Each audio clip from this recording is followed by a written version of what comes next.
Hey everyone, welcome back to Metacaretribe. So many people get frustrated looking at the processing time for visa before coming to Australia. When they hear about genuine time frames, they get frustrated, so they look for shortcuts and they get scammed by people. So I want to just quickly share with you the advantage of migrating to Australia as an individual. If you're moving as a family, what are the advantages? That's my opinion. Based on my life experience, I'm here to share with you some positive vibes that will help you to think that it's worth investing your time, efforts, and money in processing for Australian immigration. So stay tuned till the end. All right. I've had phone calls with few people recently. I've had interaction with few people recently, and they get really frustrated thinking about the genuine timeline for processing of visa, which takes more than a year.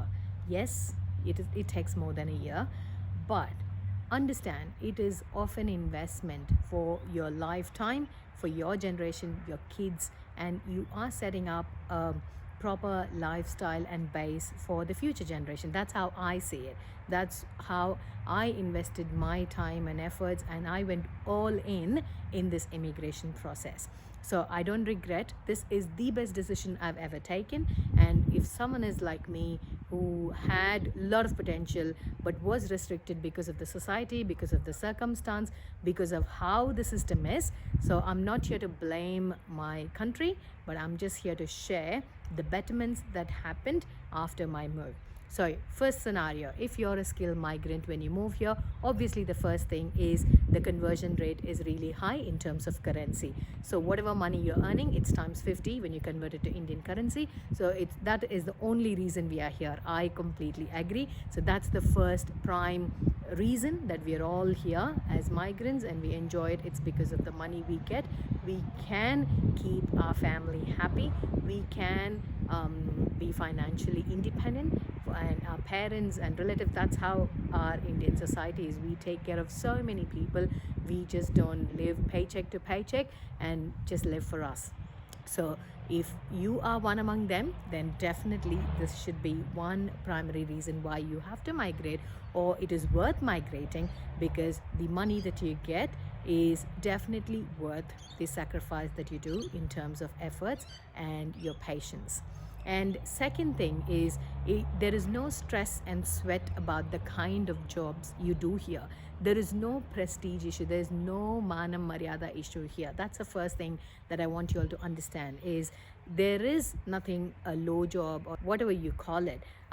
So any job is treated equally, and it is paid with a very less difference when you're starting off. So it's just a $2, $3 difference, differs from a supermarket or a petrol pump job to an admin office job. So that is the bare minimum difference that you get. So but it takes a bit of a mindset and frustration for you to understand the market and then accept the job that you get. So the initial days might be really hard. That's when people quit and want to go back. So do not lose hope, and that phase will pass very soon. All of us have been there, and I struggled with a call center job for 3 years. Now I don't regret, because I've moved up from there. So all of us go through that first half, a little bit of struggle before you actually find that sweet spot where you really fit. So that is another thing that I would say in terms of career, that you will be really flexible and you might end up in something that you really love. And the third thing, so there's a lot of things that you will start doing for passion. So as children, we had hobbies, we would have done so many things, but as adults, I think, I don't know, my life has been like that. There was nothing much of a social thing that I did, or spending money for yourself. But after moving here, you indulge in activities that you love. So most of the Indians don't know how to swim, so they learn swimming here. I've seen most of my friends go for swim lessons and learn swimming when they are in their 30s and 40s. And then you go for some kind of sports activity when your kids go. So it's kind of a very relaxed life you live. It's not like you're running, you're just mechanical life. They do call it a mechanical life when you live in a bussy city and you travel 1 hour, you come back 1 hour, and there's no time. So it's still Monday to Friday is kind of a busy mechanical life, but you have your weekends, and then you try to relax and spend time with family. Only after moving here, I found these things like family life balance, because in India it's all about family. You visit your parents stay with you, or it's a completely different world. So that is one another difference that I found here about family life balance. If you're moving with family, if you're moving with children, oh man, I can't tell you what best I've done for my kids, because my son, my older son, who now turns 9, has been in India. He has studied till his UKG, I think, and no, he started first standard there for the first term, and he hated school because he had so much of term exams, computer science, general knowledge, math, science, whatnot. It was a CBSE school, I guess, and it was hell for him because I moved here before him, and that time I wasn't there with him as well. So I think it was too much for him to take, and now he loves it here. The kind of education that you give for your children in a playway method, but they still learn whatever they have to learn, and there's so many activities they get involved in, and they grow up with things what they love. So if they love soccer, they do it. You have so many kids activities.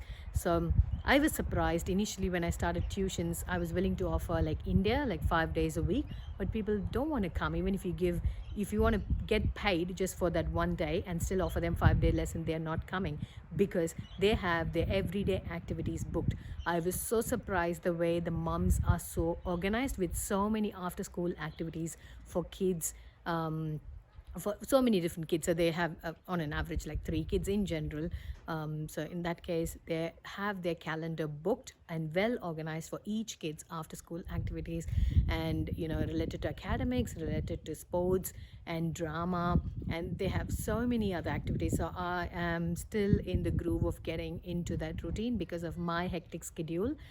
I feel guilty about it, but yes, so there's no regrets. If you're moving with family, that's the best ever thing you would do. But the first time when you move, I would suggest, if you're not having a job like how I did, it was just a 2 to 3 months of a sacrifice that I did initially. So just me and my husband, we moved, we found a job, we found a house, and then we brought in the kids. So that 2 to 3 months gave us that enough time to settle without the kids and focus on one thing: finding a job, finding the right accommodation for the kids' school based on the suburb. So that research takes that bit of your time and efforts.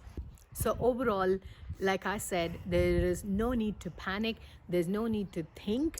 If you have the right skill set, if you have the right mindset and patience, definitely invest your time and efforts and money into the Australian immigration process. It is definitely worth it. I can vouch on it personally. If you have any specific questions related to your life, please leave in the comments below. And if you like this video, give it a thumbs up. And if you want such realistic immigration and lifestyle advice about Australia, follow my channel and subscribe to this channel. I'll see you all in the next video.